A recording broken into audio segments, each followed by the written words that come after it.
Salut tout le monde, aujourd'hui on se retrouve pour une nouvelle vidéo où on va analyser les bitcoins pour aujourd'hui et l'Ethereum. Donc hier j'avais tracé ce petit dessin, j'avais aussi dit qu'on pouvait tout simplement se faire rejeter déjà dans l'order block, c'est ce qu'on a fait ici. Ça n'empêche pas qu'on puisse remonter dans les zones que j'avais dit et qu'ensuite on se fasse rejeter. Comme ça nous permettrait de faire une montée en ABC et une descente en ABC comme j'avais tracé là. Et ça serait parfait pour pouvoir ensuite rebondir ici et repartir. Donc on reste à peu près sur le même schéma.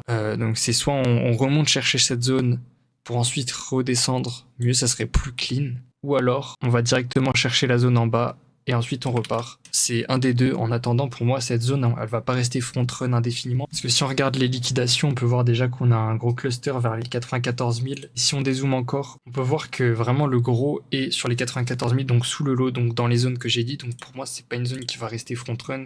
On viendra chercher cette zone. On peut même voir que jusqu'à 93 000, il y a un cluster aussi à aller chercher. Dans un scénario bullish, on irait chercher ici, ensuite on repartirait dans un scénario bearish, on irait chercher vers les 92 500 minimum. Comme ça, on prend ce cluster de liquidité avec. Pour moi, pas grand chose à bouger. Soit on fait ce que j'ai dessiné là, soit on fait un truc comme ça qui serait moins beau, mais on peut le faire. Soit juste on va directement tout chercher jusqu'aux 92 500 pour faire un nouveau plus bas. Ensuite, on remonte là.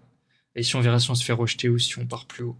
Tout simplement. Et on a toujours un scénario bull. Et on a toujours un scénario bearish où on ira chercher un nouveau plus bas ici. Moi, ce qui m'inquiète un petit peu, c'est que par contre, on n'a plus d'order block ou quoi que ce soit qui retiendrait le prix. On serait en dessous de la zone OTE, donc ça serait inquiétant. Alors, certes, on pourrait rebondir ici, mais en tout cas, pour moi, ça me ferait peur qu'on aille justement chercher la fin de la mèche de liquidité et même qu'on aille chercher plus bas. Donc, c'est pas forcément ce que j'ai envie de voir. Un rebond dans cette zone serait déjà pas mal pour pouvoir repartir. Et si on regarde l'Ethereum, moi je suis toujours dans mon scénario. Il n'y a pas grand chose à rajouter depuis hier, mis à part qu'il a pris de la force par rapport au Bitcoin et un petit peu tous les altcoins finalement qu'ils ont plus de force que le Bitcoin, la dominance du Bitcoin qui a pas mal chuté aujourd'hui. Donc moi je vois qu'il y a une grosse accumulation de liquidité au-dessus et que ça va finir par péter. Et ensuite peut-être qu'on va se faire rejeter pour aller chercher tout ce qui est en bas et faire notre scénario de la ABC.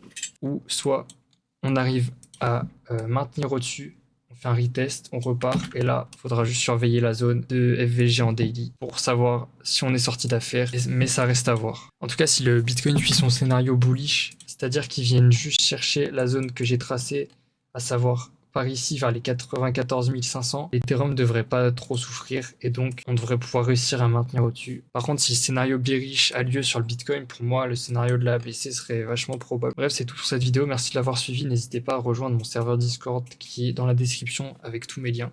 Moi, je vous laisse là. Merci d'avoir regardé.